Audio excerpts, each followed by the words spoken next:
মাননীয় প্রধান উপদেষ্টার একটি কথা, সেই কথাটা আমি ঠিক মর্ম বুঝতে পারছি না, তাই আপনাদের সামনে উপস্থাপন করছি।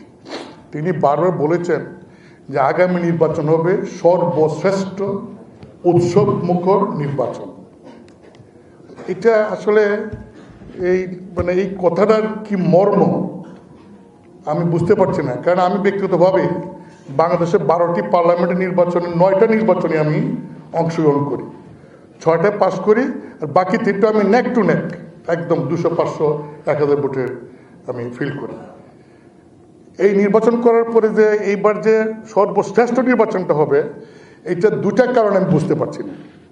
একটা কারণ হলো যে সবসময় নির্বাচন আগে আমরা দেখি যে নির্বাচনকে সুষ্ঠু করার জন্য প্রথমেই কিন্তু নির্বাচন কমিশনের পক্ষ থেকে যখন শিডিউল ডিক্লেয়ার করা হয়, তারপরে কিন্তু বিভিন্ন আইন শৃঙ্খলা বাহিনী দিয়ে অস্ত্র উদ্ধার, সন্ত্রাস নিয়ন্ত্রণ এবং দাগে আসামি যারা নাকি আইন শৃঙ্খলা পরিস্থিতি অবনতি করতে পারে, তাদের গ্রেপ্তারের জন্য একটা অভিযান পরিচালনা করা হয়। কিন্তু এইবার কিন্তু আমরা সরকারের পক্ষ থেকে এবং নির্বাচন কমিশনের পক্ষ থেকে এই ধরনের কোনো শুদ্ধি অভিযান করছেন আমরা দেখি না। শুধু একটা দেখি যে একটি দলের গ্রামের নিরীহ কর্মী তাদেরকে গ্রেপ্তার করার জন্য বলা হয়েছে এবং উইদাউট এনি কেস।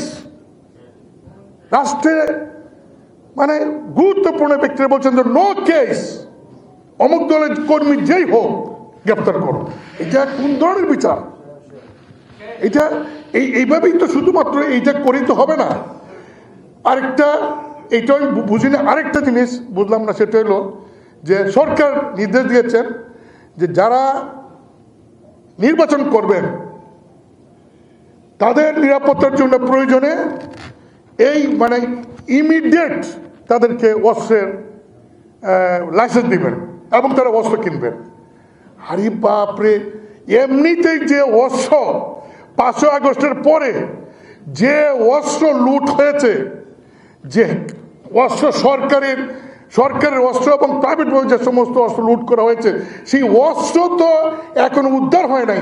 তার উপর যদি প্রার্থীরা অস্ত্র, আমরাও যদি সেই অস্ত্র নেই, তো এই অস্ত্র ওই অস্ত্রের সাথে তো যুদ্ধ হয়ে যাবে, এটা কুরুক্ষেত্র হয়ে যাবে। এটা তো কি ইলেকশন হবে কিনা?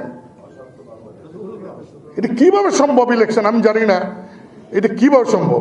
বরং অস্ত্রতর আমরা দেখেছি যে নিয়ন্ত্রণ করা হয়। নির্বাচন আসলে যত নির্বাচন করেছে সমস্ত নির্বাচনের সময় আমাদের যারা আমরা বৈধ লাইসেন্সধারী অস্ত্রের মালিক, আমাদের অস্ত্র সরকার জমা নিয়েছে যাতে নির্বাচন সেই বৈধ অস্ত্রটাও মানে মিসইউজ কেউ না করতে পারে। আর এইবার দেখছি উল্টা,